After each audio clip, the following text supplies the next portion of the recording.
Hi, this is Tony from Optimum Floorcare showing you how to take care of your OP-115. We'll start with the solution tank. If you look inside here, you have a floater. This is the automatic fill portion of your machine.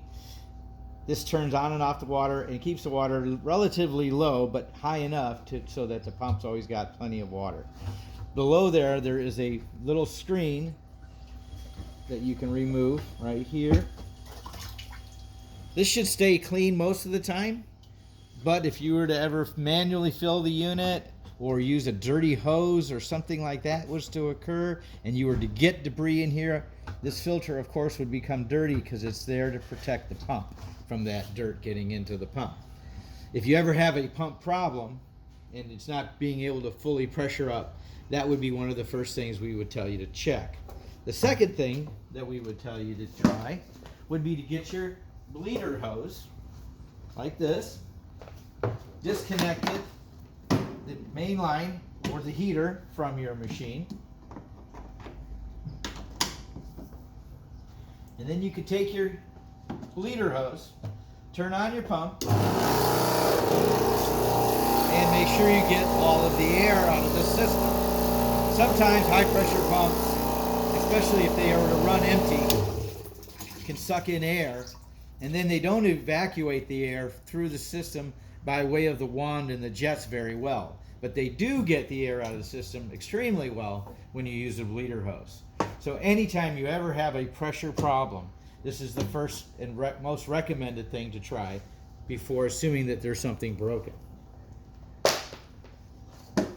Your garden hose feed's connected right here. Of course, you hook this up to a spigot of the house. This will keep you in water all the time you're using it. The second portion of your solution system would be your chemical injection. Now, your chemical injection will display right here on your control block, and you can set this, and you're generally supposed to set it between 2 and 3, and it only displays when you're using the wand itself, and I'll show you here.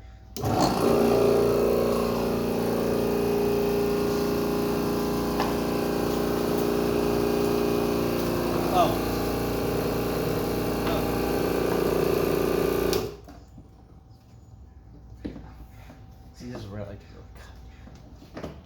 There we go.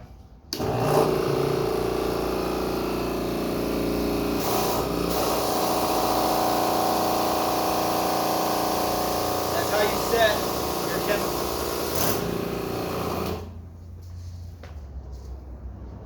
Also on your pressure line you have an adjuster valve here. This can adjust the pressure of the pump.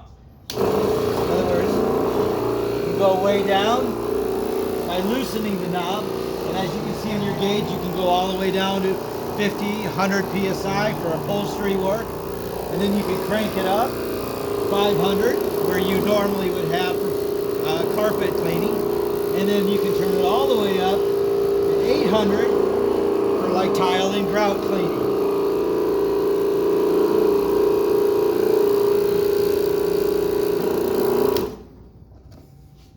Okay, that pretty much takes care of the solution side of this machine. On the recovery side,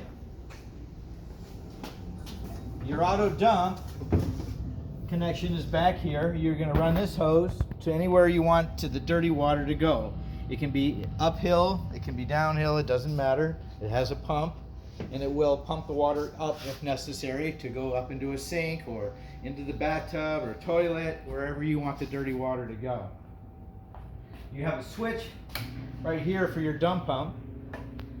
Of course, you want to leave that off if you're not using the dump pump feature, and turn it on, of course, when you are using it. This is your recovery tank filter for protect your vacuum motors from debris. You clean that out after every job.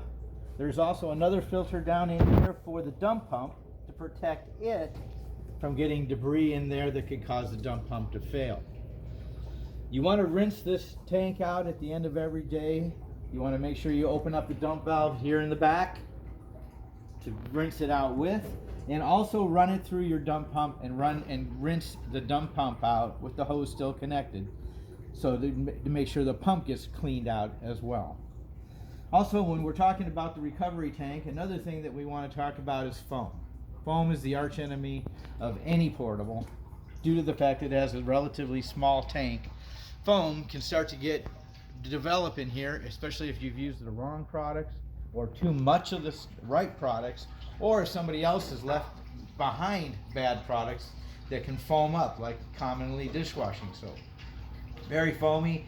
People like to grab it, use it as a spotter, and you don't know, and you go through and you can reactivate it 6 months, a year later. It'll still come back to life, and it can foam out your tank. If you're getting a foam situation, of course you need to then use defoamer. Defoamer will help kill that foam so that it's not coming up into your motors. If the foam is allowed to come up into your motors through this pipe and into them, they will actually lose all their suction. So if this does occur, of course you want to rinse out all of the foam. You want to let the motors run and dry themselves out, in which case they'll come back to life. And then, of course, apply defoamer to combat the problem for the rest of the cleaning.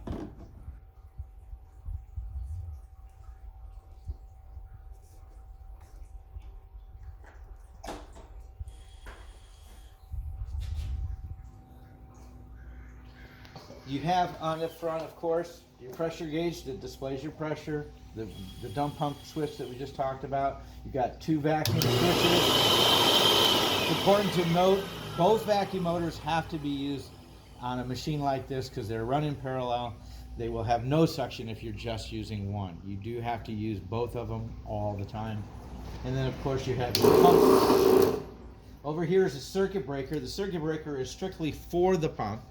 It doesn't have anything to do with the vacuums or the other dump pump.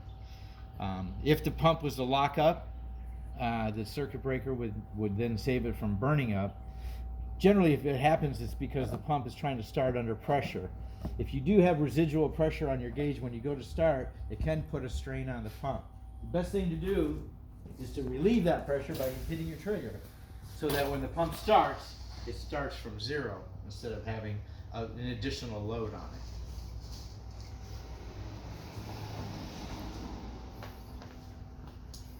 The only thing left really to talk about, I think, on this machine would be your 2 cords. Again, we briefly talked about the fact that each cord has to go to a separate circuit. One cord, the heavy cord, the cord with a vacuum motor and a pump, that cord is what we call the heavy cord because that one draws more power than the other cord. The combined amp load on that cord can be up to 20 amps.